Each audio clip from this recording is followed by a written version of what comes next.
Bueno, muchas gracias. Estoy realmente muy feliz de estar en vuestra bella ciudad y agradezco mucho a Elena y a Rosa esta invitación. Voy a presentar esta conferencia sobre el título Soledades femeninas en plural. Y para tratar este tema los invito para ir al teatro. Es un día que se presta para acudir al teatro. Y vamos a pasar un momento con Federico García Lorca y su obra La casa de Bernarda Alba. Esta obra, como ustedes saben, lleva a la escena 16 personajes femeninos, 16 mujeres. Bernarda Alba, 60 años, María Josefa, la madre de Bernarda, que tiene 80 años, la Poncia, gobernanta y confidente, que tiene alrededor de 60 años, las hijas de Bernarda, Angustia, 39 años, Magdalena, 30, Amelia, 27, Martirio, 24 y Adela, de 20 años. También podemos contar entre ellas una criada, una mendiga con niña, mujeres de luto, una muchacha y 4 mujeres más. La representación comienza después de un acontecimiento importante. Se trata de la muerte del padre. El padre muerto es el padre de las 4 hijas menores de Bernarda, excepto de la mayor, Angustia, que es hija de un primer matrimonio. El padre era el único hombre que había vivido en esa casa, el único que compartió los muros de la casa de Bernarda con todas esas mujeres. ¿Cómo nos presenta el poeta al personaje de Bernarda? Es de la boca de su criada, la Poncia, que a través de ella nos hace saber qué tipo de mujer a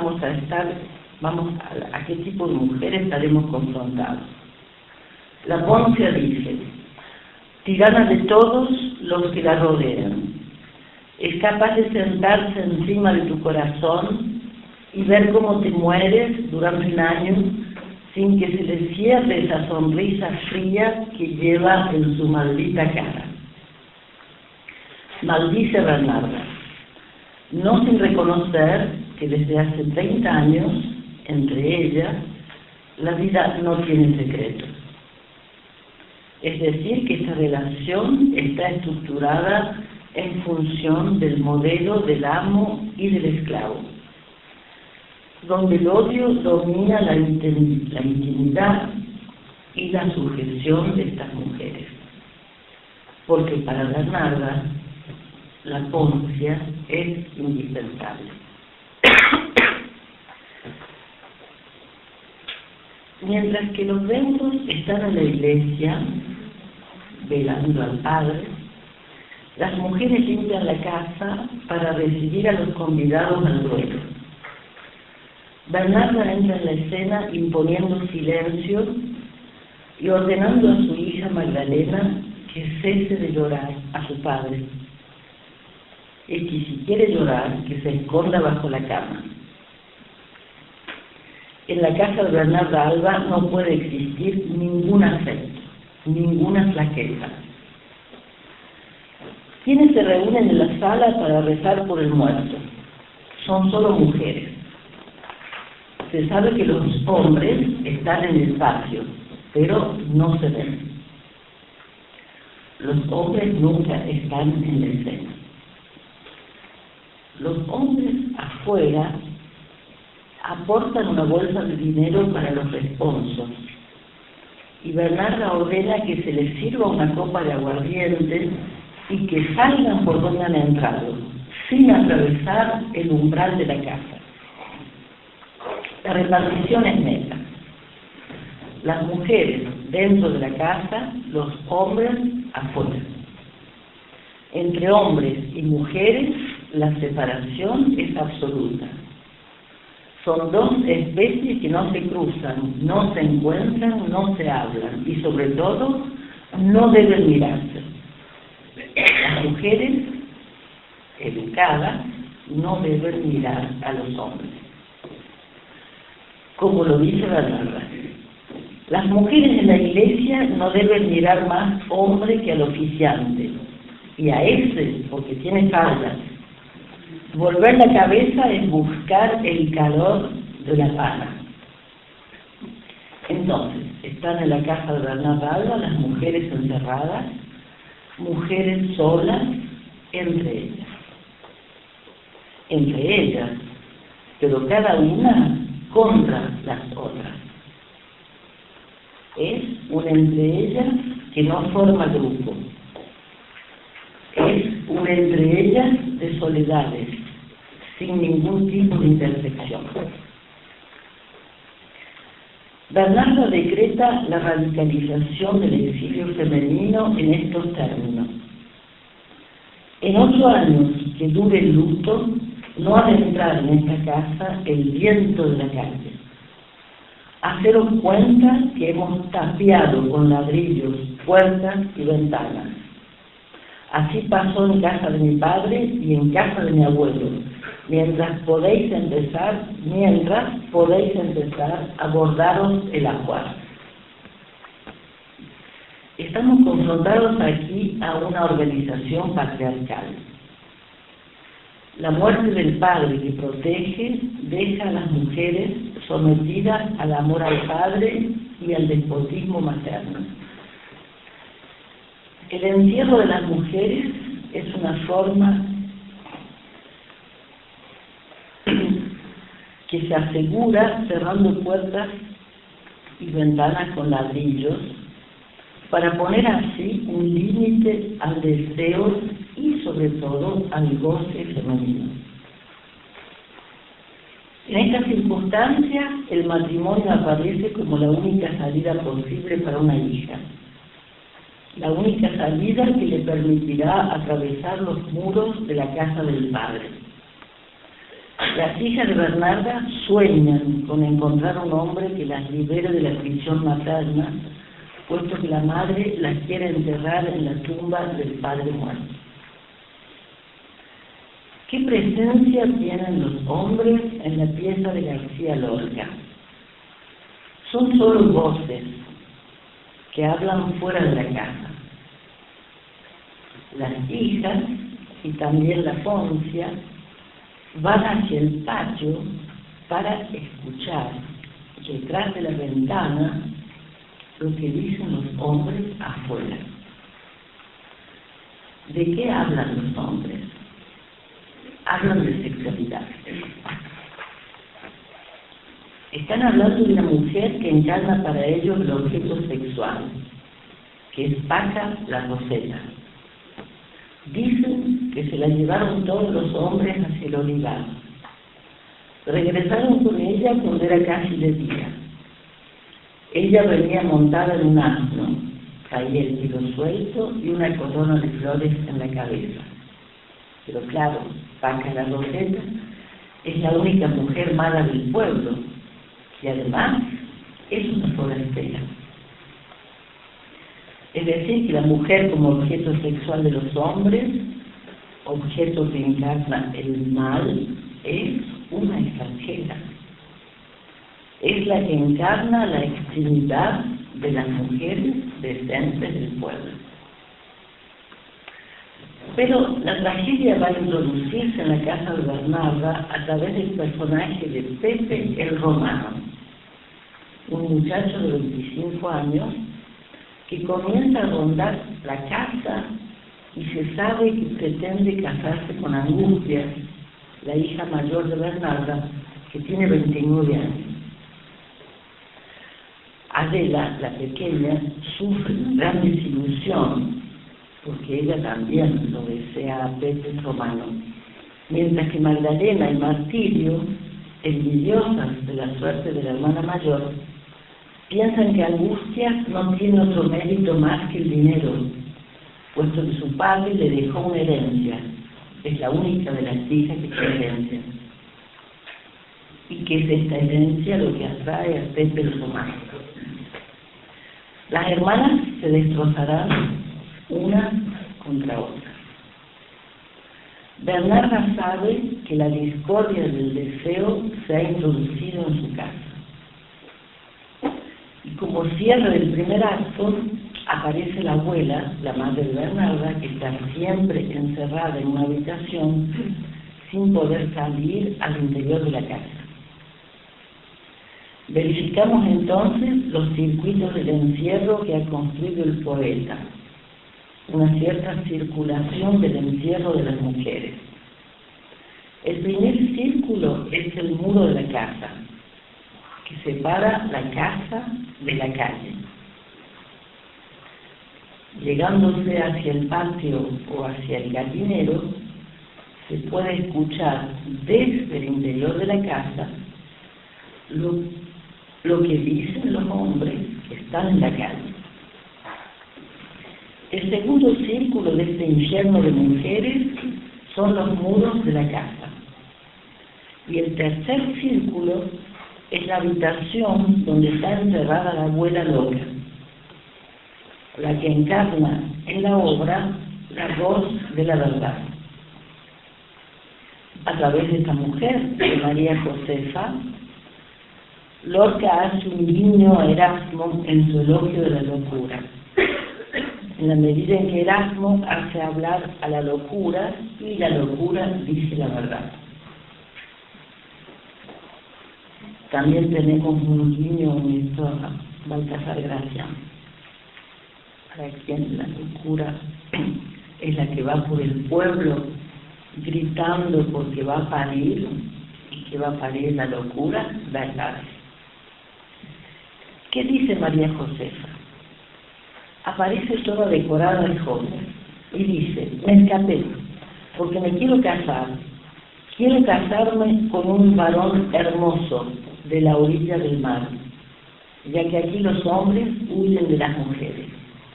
No quiero ver a estas mujeres solteras rabiando por la boda, haciéndose polvo el corazón. Bernarda, yo quiero un varón para casarme y tener alegría. Es la única que expresa una verdad, la del deseo de una mujer orientado hacia un hombre. Encerrarla es la respuesta de Bernarda. En este momento reina en la casa un calor sofocante. Es verano. No se puede respirar de calor. Apenas si se les permite a estas mujeres que abran un poquito las persianas para que corra el aire. La temperatura dentro de la casa aumenta. Es la metáfora de la que se sirve Lorca para indicar que había algo allí que por un lado sofoca el encierro y por otro lado un ardor que se ha introducido en la casa, en el cuerpo de las mujeres, a través de la presencia detrás de la reja de Pepe el romano.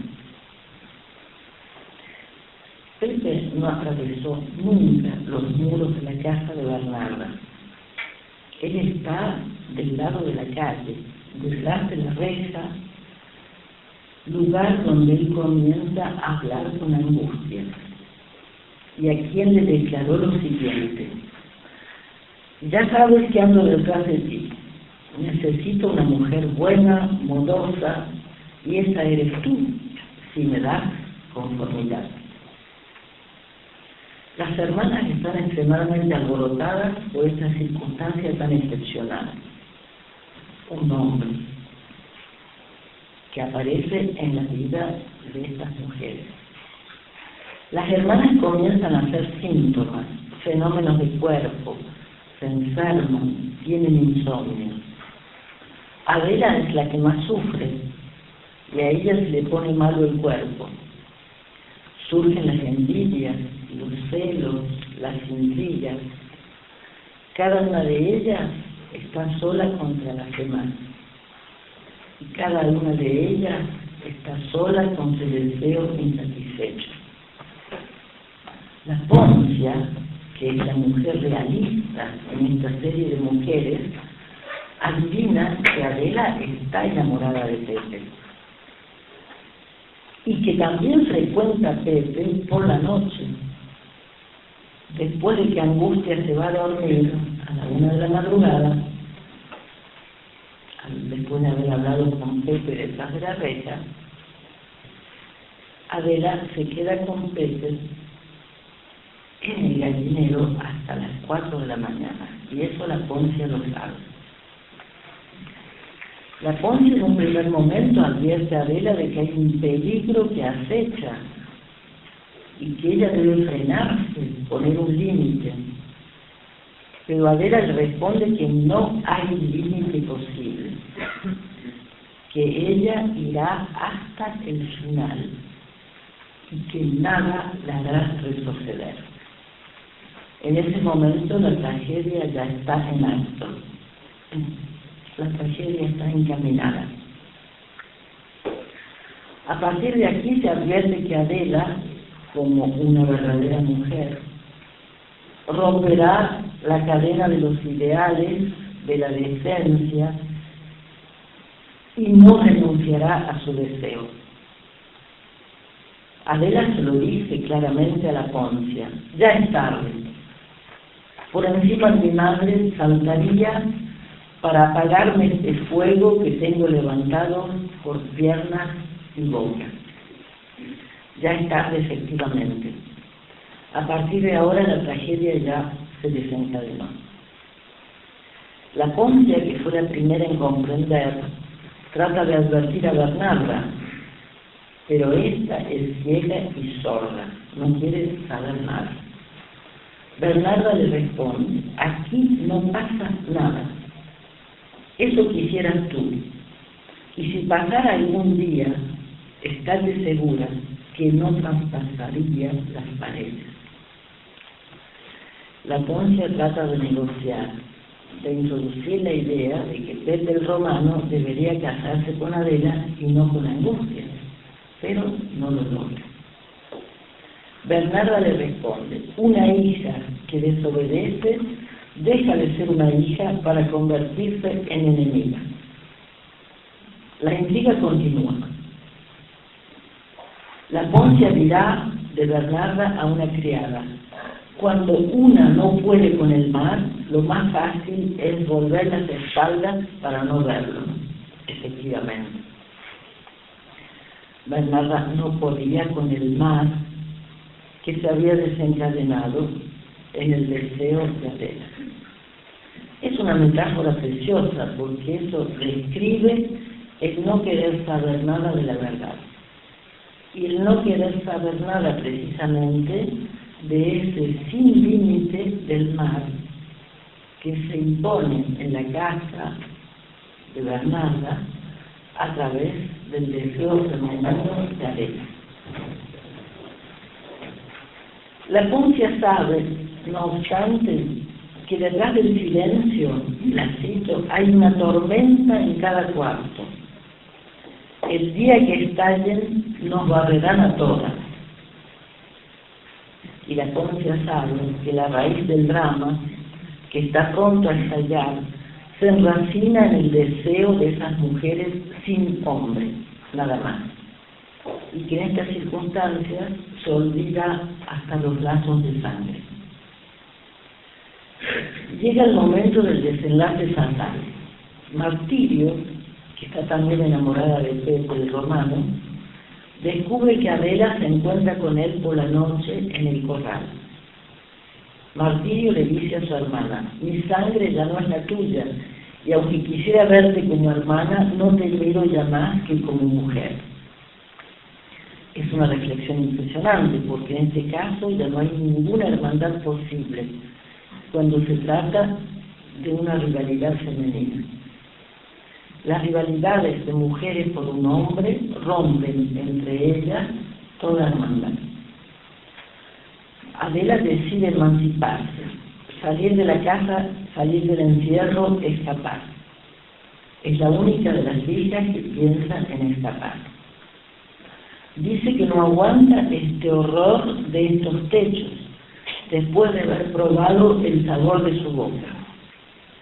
Todo el pueblo contra mí, quemándome con sus dedos de lumbre, perseguida por los que dicen que son decentes, y me pondré delante de todos la corona de espinas que tienen las que son queridas de algún hombre casado.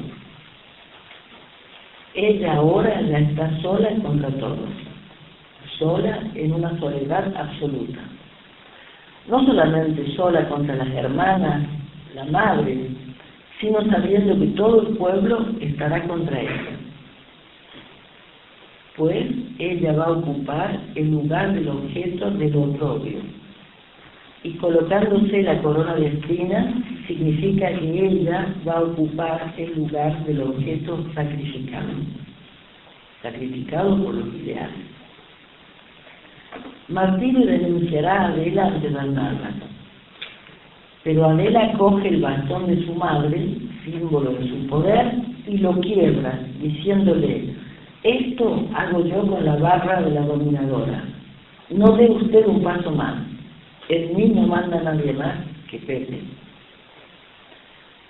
Martirio coge un arma y sale hacia el corral y dispara un tiro. Se supone que dispara contra Pepe el Romano, pero no lo mata. Adela, mientras tanto, piensa que su enamorado murió. Se precipita fuera de la escena, y en la escena se escucha el ruido de un cuerpo que cae habiéndose ahorcado. Hay gritos, pánico. ¿Qué dice la madre? ¿Qué dice Bernarda? Descolgadla, mi hija ha muerto virgen. Nadie dirá nada. Ella ha muerto virgen.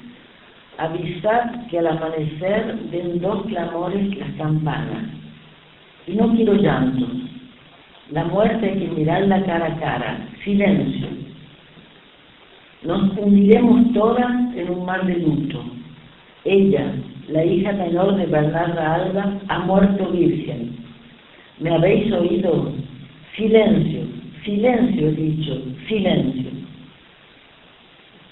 Bernarda está sola. Es la soledad del amo. La soledad de la que no quiere saber nada. Ella que tiene horror de los afectos y horror de los efectos de verdad. Su significante mayor es silencio. Quiere que reine el silencio de los cementerios.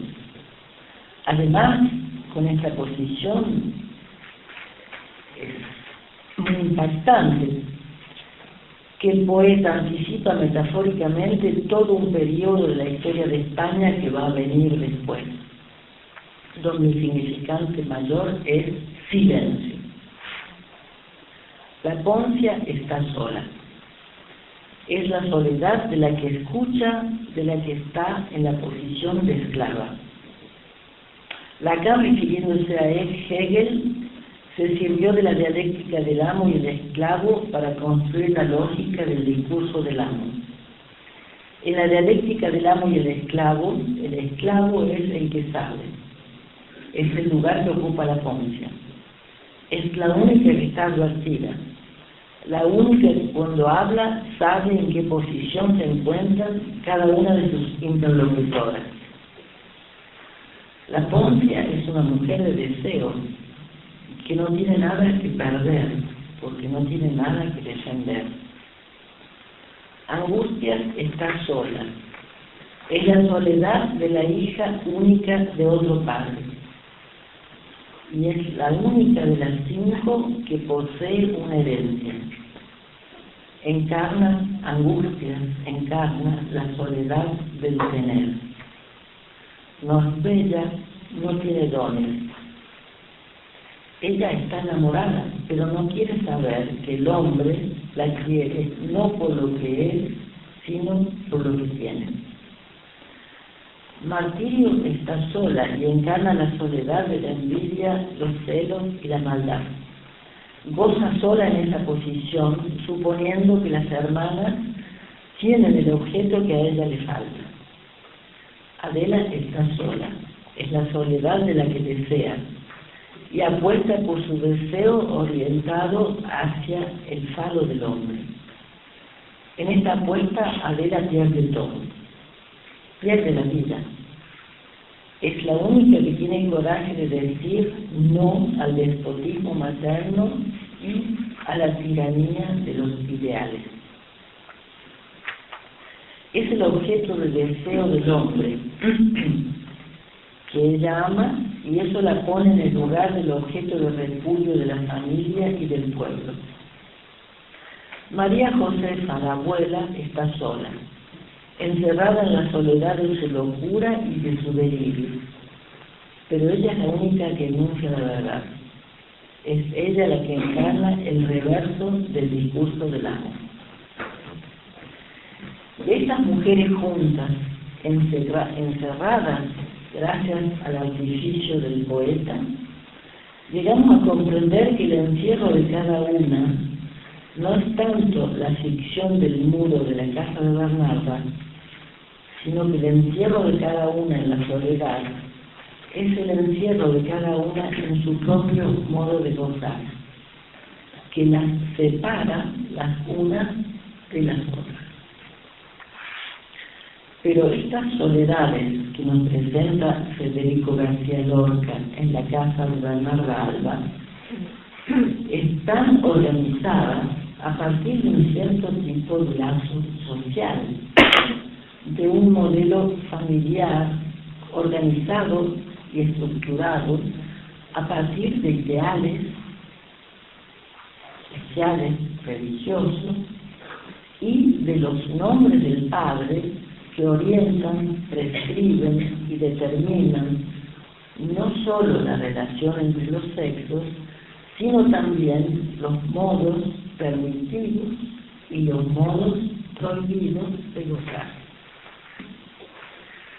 Los nombres del Padre construyen barreras simbólicas para contener el goce dentro del sentido, ya sea religioso o social, fundando instituciones que legalizan el goce en el contrato social del matrimonio, lo cual da también una cierta legalidad al producto de la procreación.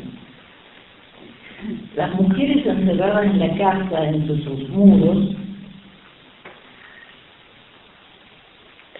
es una metáfora del muro que se pretende construir alrededor de las mujeres con el fin de circunscribir en ellas el goce ilimitado. Se trata de una forma social de querer poner un límite a lo ilimitado del goce femenino. Este modelo de encierro de la mujer, de organización social, de circunscripción del goce, es un modelo hoy, por suerte, perimido en nuestra sociedad occidental al menos. En el siglo XXI asistimos precisamente a lo que sería un cierto desorden con respecto a las normas, a las reglas que regían según los principios del discurso organizado en torno a la función del padre. El siglo XXI nos presenta a los sujetos en una desubicación pujante de modos de gozar identificatorios fuera de las normas de la estructura tradicional. Se trata de una reivindicación de goce que se presenta como un cogito gozoso, gozo ergo sum. Es decir, que el modo de gozar discierne a cada uno un ser y también una identificación. La identificación de los sujetos del siglo XXI no se sostiene tanto a nivel de un rasgo simbólico. Freud había identificado este rasgo simbólico, principio de la identificación del sujeto, como siendo un rasgo incorporado del padre. Hoy la identificación se asienta, se defiende, se presenta, se expone como una identificación a partir de una modalidad de gozar. Y la reivindicación de la singularidad del goce conlleva a los sujetos a pedir que el orden social legalice y normalice estos nuevos modos de gozar. Vemos así que las nuevas leyes, las nuevas decisiones que exigen qué derechos tienen que ponerse al orden del día, en la medida en que ya no estamos más en los cánones de una sociedad patriarcal que regía los modos de gozar según un modelo heterosexual fundador de la familia. Esta novedad se produce como una consecuencia del discurso de la ciencia y del discurso capitalista, que son los discursos que prevalecen en nuestra modernidad,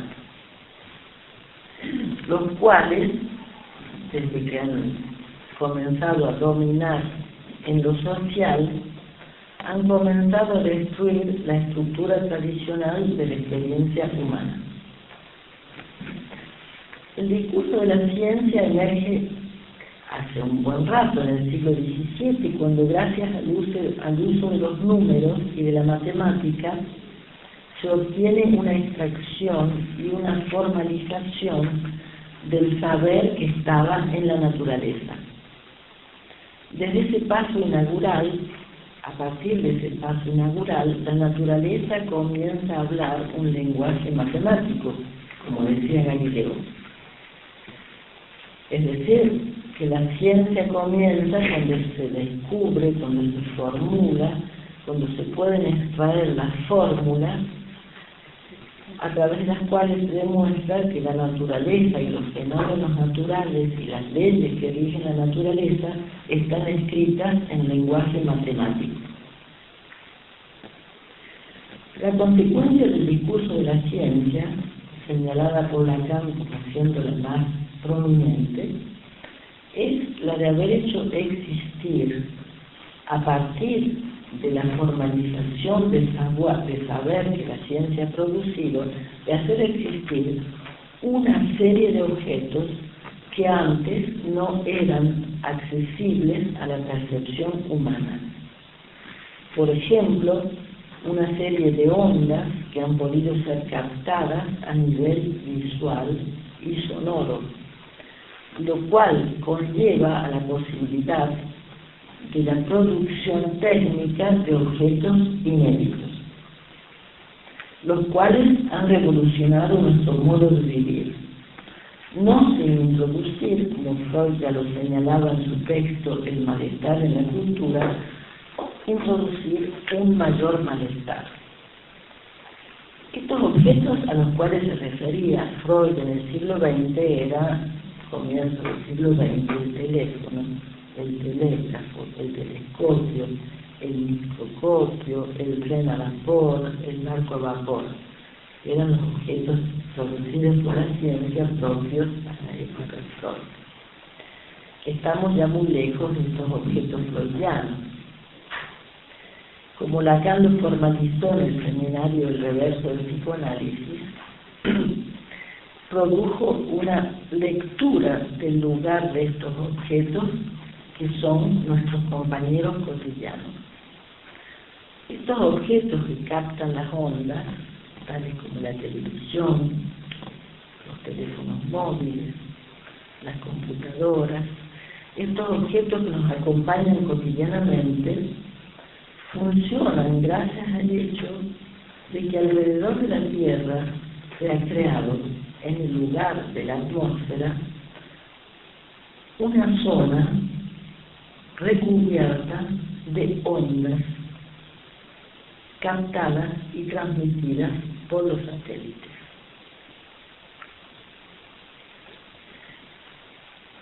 Que inunda la atmósfera y que están convirtiendo el círculo exterior de la Tierra en un verdadero basurero. Ustedes saben, estos satélites, a partir de una cierta edad, perimen y quedan dando vueltas en la atmósfera y se rompen, se destruyen, y la atmósfera está llena de desechos, y la cuestión es quién va a limpiar, quién se va a hacer cargo de limpiar esa basura, puesto que es una basura internacional.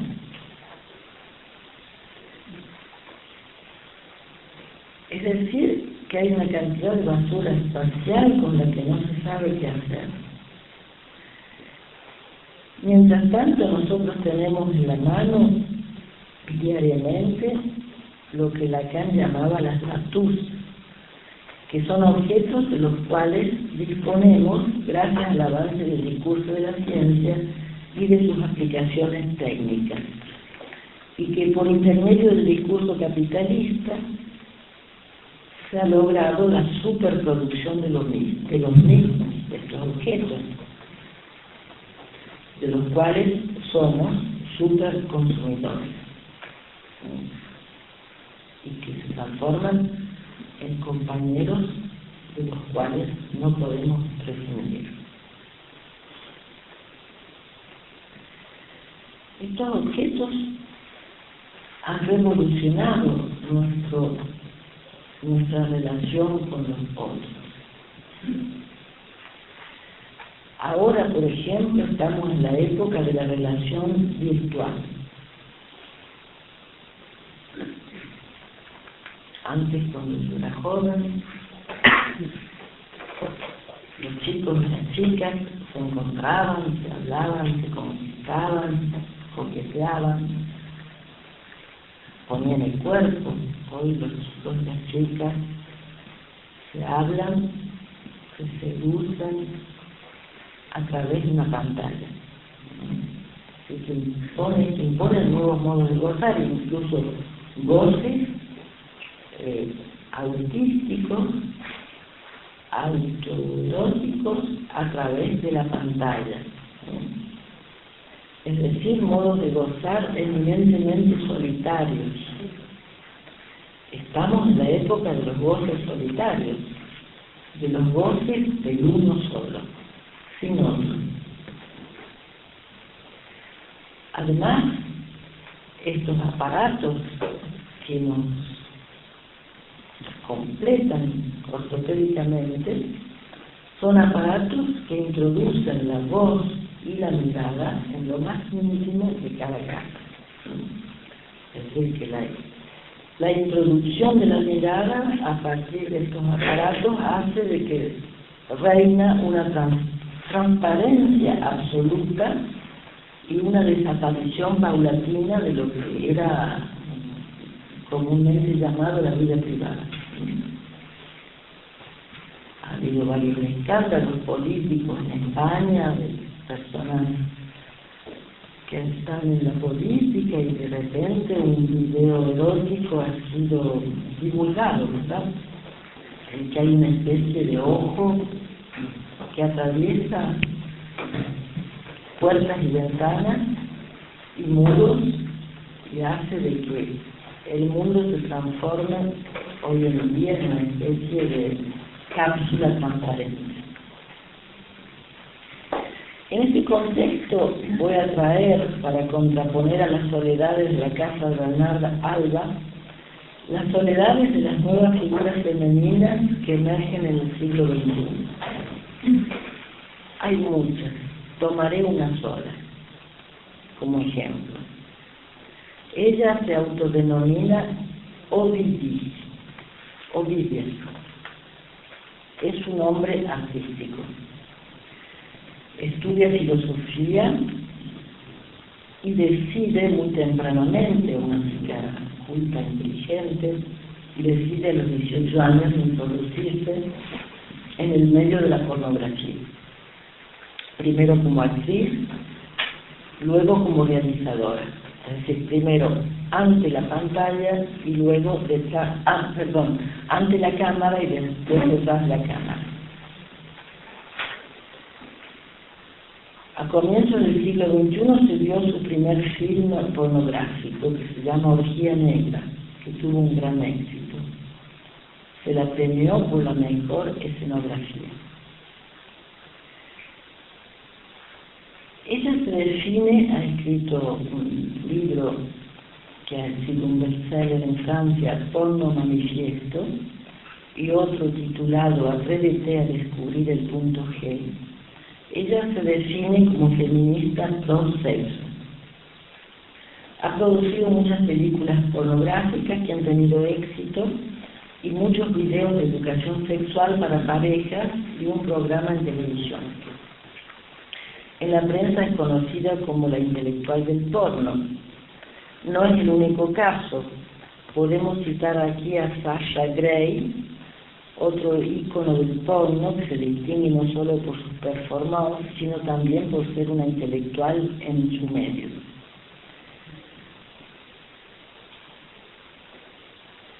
¿Qué quiere decir feminista pro-sexo? Con este nombre ella traduce su voluntad de querer contrariar los mensajes machistas de la pornografía de los años 70. Propone un militantismo de la masturbación femenina y del descubrimiento del punto G y de lo que ella llama sobre todo la eyaculación femenina.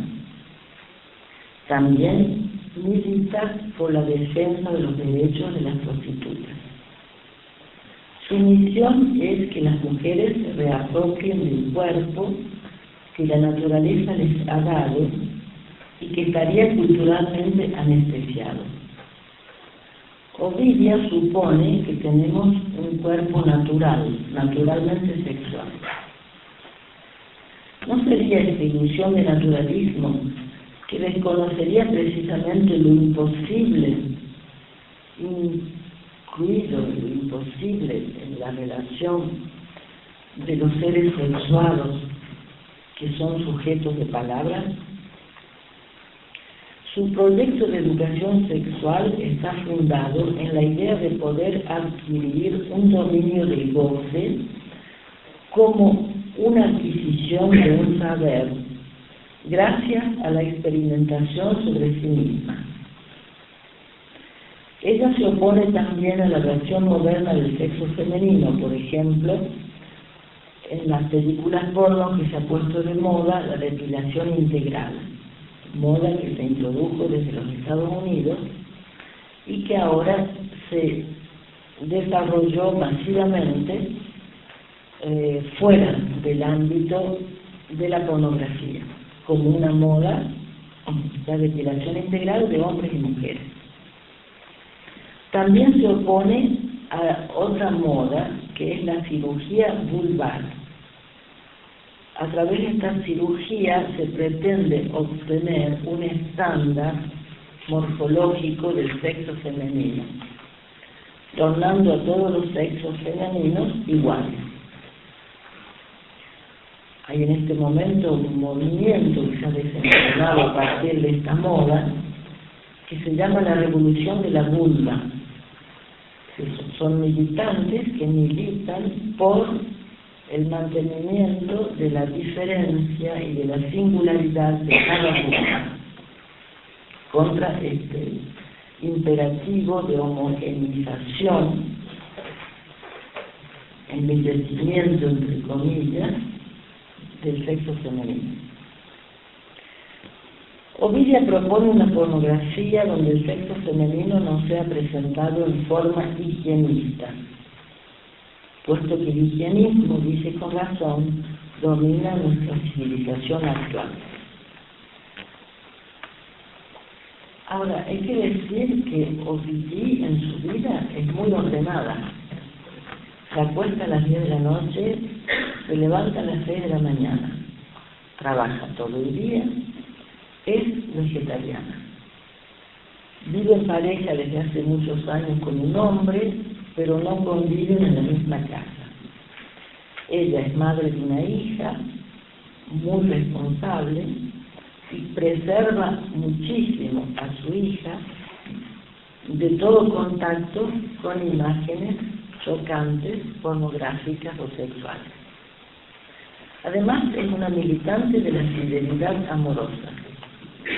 Ella piensa que se pueden desear a muchas personas al mismo tiempo, tener relaciones sexuales múltiples, pero que esta multiplicidad desaparece cuando se trata del amor.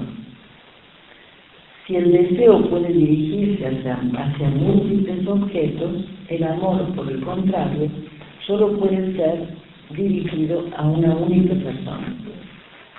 Y eso lo dice una mujer. Esta dicotomía entre el deseo centrífugo y el amor único es la dicotomía de la cual Freud nos habla como caracterizando la especificidad de la vida amorosa masculina. Pero estaríamos muy confrontados a una figura que desmiente que esta característica sea solo de los hombres, en la medida en que sería también la posición de ciertas mujeres en nuestra época. Es decir, que según Ovidie se puede tener un saber sobre el deseo, pero como por el contrario, ella dice que ella es totalmente ignorante en lo que respecta el amor. Ella sabe gozar, sabe enseñarle a las mujeres cómo gozar. Para ella el goce femenino es algo muy fácil, puesto que dice que hay un nivel de goce que sería inmediato y reflejo, como el que puede practicar una mujer con un estimulador masturbatorio. En este caso, como ella dice, se trata de un goce sin otro, sin alteridad. Además, hace un comentario muy pertinente, puesto que dice que un estimulador que produce un goce sin alteridad implica también un goce sin amor, porque nadie se enamora de su estimulador. O sea, se trata del goce sin otro por excelencia. Ella nos dice que ella puede gozar con un estimulador pensando en el radiador, de la cabeza acción, que está mirando al mismo tiempo que se estimula. Es decir, que sería también un goce sin fantasma. Yo pensaba que diferencia habría entre esta apología del estimulador y el fetichismo masculino, lo típico, que es típico de los hombres, ¿no? El fetichista del zapato, el fetichista de la piel. Pero se me ocurre que hay una diferencia, es decir, que el fetichista necesita un zapato de mujer, una bota, como condición del deseo. Hay un film de Buñuel formidable sobre el fetichista del zapato, ¿no?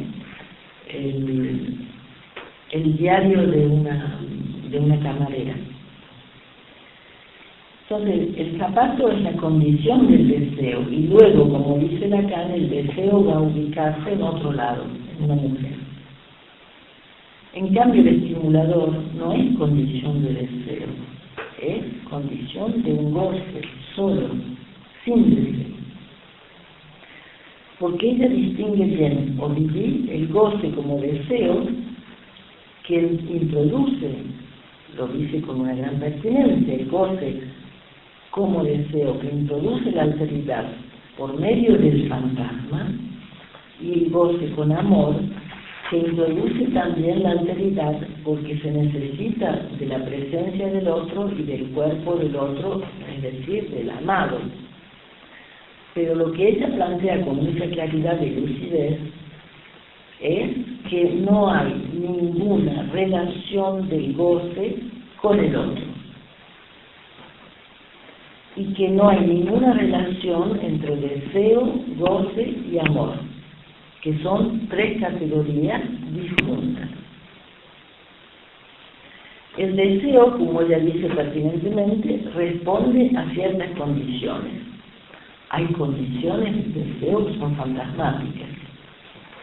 En cambio, en el amor, lamenta que en la sociedad actual el amor también responde a condiciones y que haya una confusión para las mujeres entre condiciones de deseo y condiciones de amor.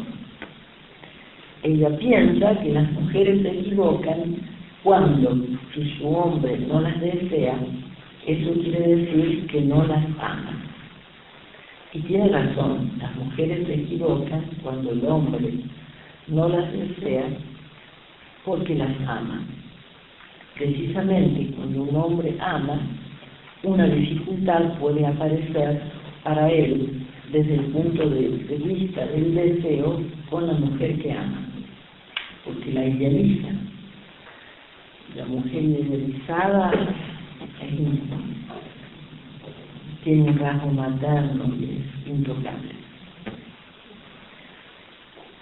A lo que Ovidí aspira sería a una incondicionalidad del amor, a la que nunca accedió con un hombre, con su pareja.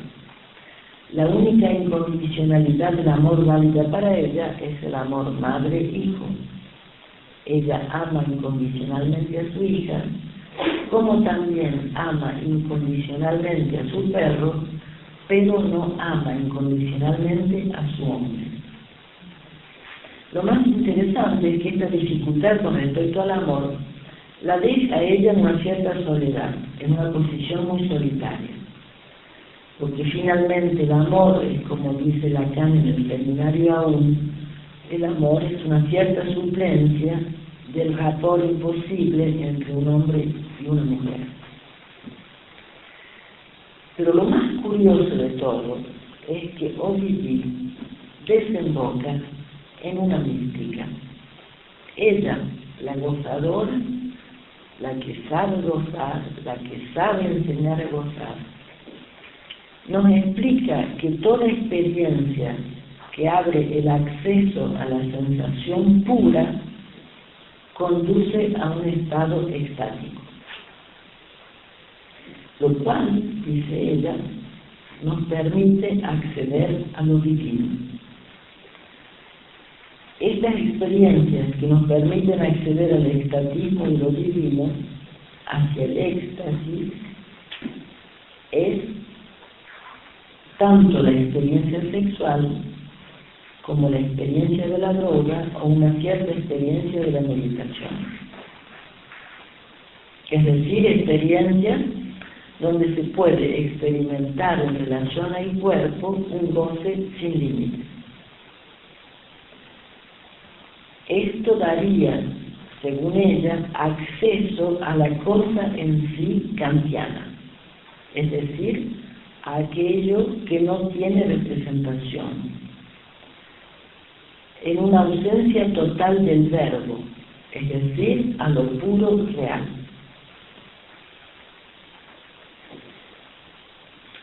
Para ella se puede acceder por la vía del goce a las cosas tales como son, absolutamente desprovistas de sentido. Entonces, si gozar sexualmente es lo más fácil que puede existir para ella, acceder por esta vía a la cosa en sí de un goce extático le es posible, mientras que el amor para ella es el orden de lo imposible. Y eso es lo curioso en una mujer. La pregunta sería, ¿es que Ovidí nos confronta a un misticismo del siglo XXI sin poesía y fuera de la dimensión del amor? Sí, los místicos nos enseñan que ellos experimentan un goce del cual poco se puede decir. Tanto Teresa de Ávila como San Juan de la Cruz hacen un esfuerzo de poesía para poder decir una experiencia de goce inefable y invisible. Y una experiencia de goce que es una pura experiencia de amor, no de otro cuerpo, sino de un lugar de existencia, Dios, que los hace salir de sí mismos y que los ubica precisamente en esta dimensión que no se trata de algo del orden del ser, sino del existir. Pero es una relación donde el otro divino, es el mantener de ese estado gozoso.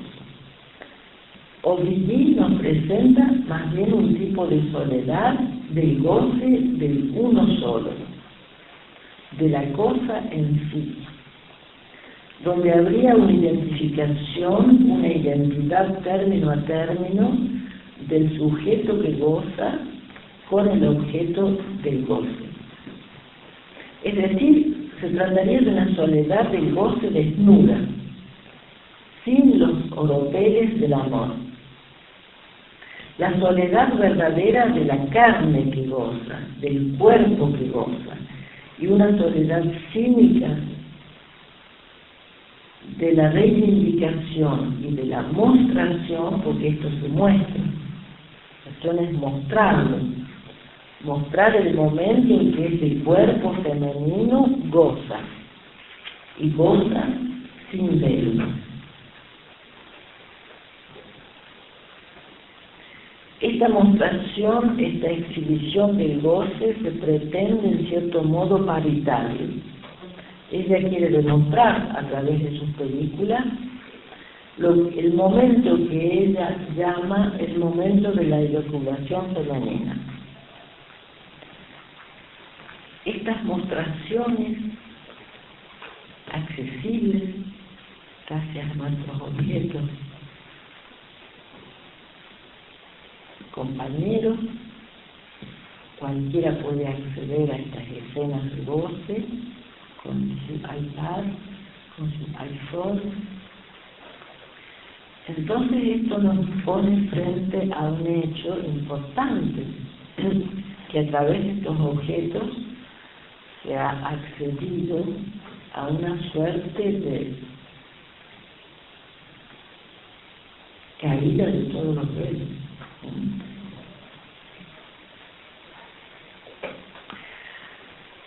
Es el baile de Salomé reinventado por Alphonse Allais. Alphonse Allais es un escritor francés que jugaba mucho de la beta del absurdo. Entonces decía que Salomé está bailando, la Salomé de la Biblia, ¿no? Está bailando, y el tirano se llamaba Herodes. Herodes le pide que en este baile vaya despojándose de sus velos, ella baila para el tirano. Y Alphonse Allais dice que cuando Salomé ya se retiró todos los velos y está desnuda, Herodes le dice que continúe.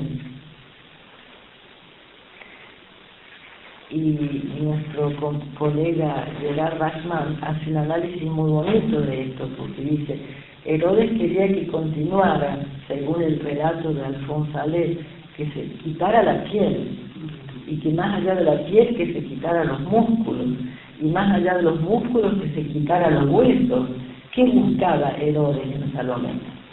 Herodes buscaba en Salomé, más allá de los velos, y más allá de la piel, y más allá de la carne, su propia mirada deseante.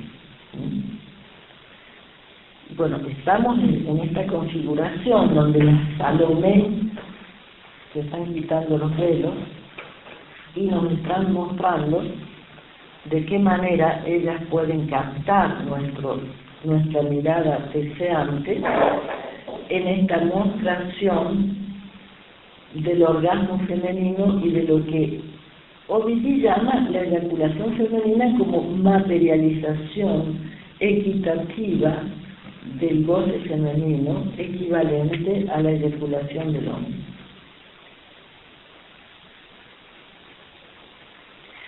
O sea que se han caído los velos. Es el fin de los misterios gozosos.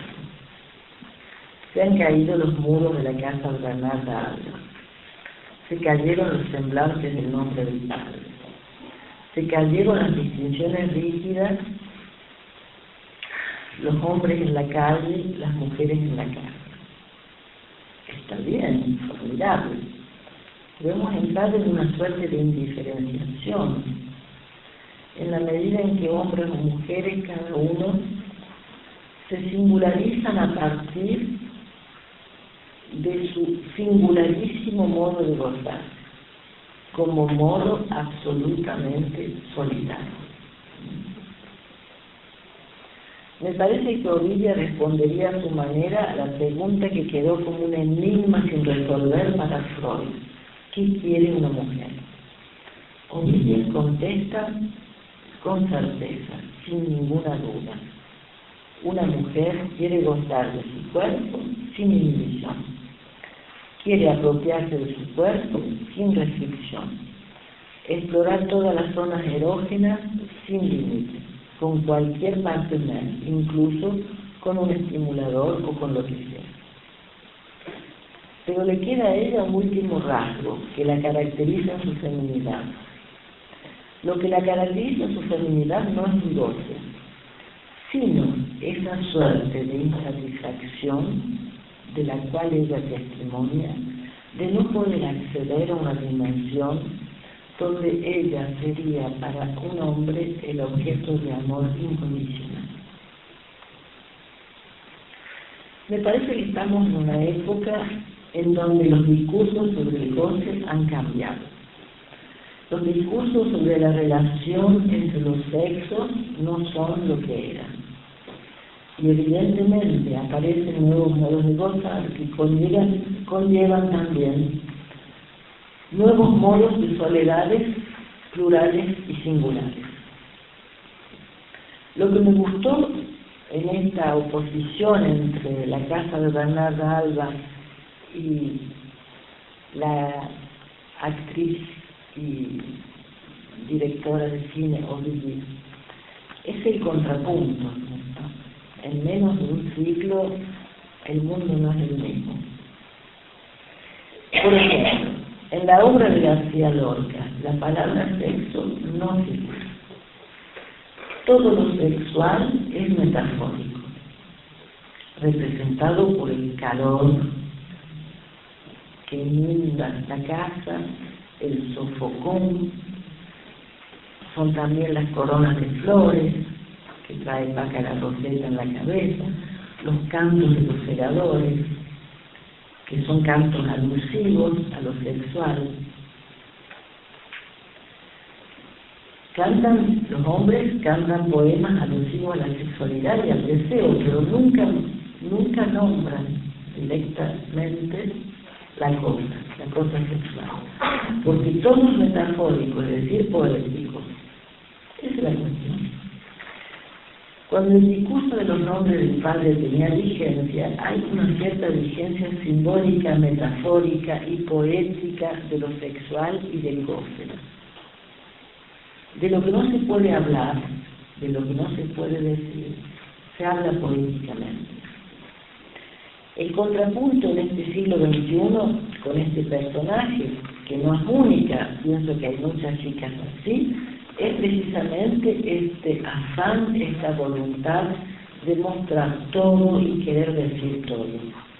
Pero decir todo sin enunciación. Es una forma de mostrar, de querer visualizar lo real del goce en una mostración sin texto. Entonces me parece que es precisamente otra forma de abordar lo sexual, que es exactamente el reverso de la fórmula, de la forma en que esto se presentaba en una cierta época que ya no existe. Es decir, que cayeron los velos, y al caer los velos, ¿qué pasó? El falo se desvalorizó. Lo que mantenía el vigor, la potencia, el misterio del falo como símbolo, era precisamente que formaba parte de los misterios, como se ve en la Casa de los Misterios en Pompeya, donde aparece el demonio del pudor cuando los velos que recubren el falo se rasgan.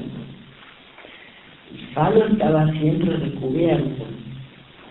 Igualmente la mujer, como simbolizando ella el falo, es una mujer no expuesta, y sobre todo que no expone las partes pudendas. Por eso vemos que de esta penetración de la mirada en las sociedades dominadas por el discurso de la ciencia y la tecnología, que hace de que la mirada sea omnipresente y que los velos caigan. La contrapartida es, como Lacan ya lo había profetizado, es la reacción del extremismo religioso, que para remediar las consecuencias del discurso de la ciencia se radicaliza en una pretensión precisamente de poner barreras, ahí donde la ciencia ha hecho caer los semblantes mayores.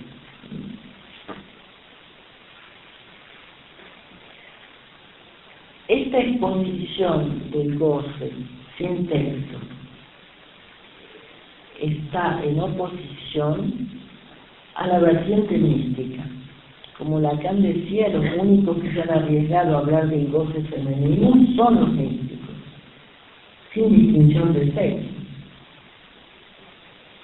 Hombres místicos o mujeres místicas. Pero ¿cómo hablan los místicos? De una manera totalmente poética. Por ejemplo, Santa Teresa, San Juan de la Cruz, el Cantar de los Cantares, son puras poesías, en un esfuerzo de decir lo imposible de decir. Y hoy nos encontramos con esta cruda mostración, que no es ni siquiera de ficción, sino puramente experimental, en un anhelo de atrapar, por la vía de la pornografía, o por la vía del reality show, algo de lo imposible entre los sexos, de lo imposible de decir y de lo imposible de representar. Entonces me parece que estos son los paradigmas a los cuales nos confrontan el sujeto contemporáneo. Gracias.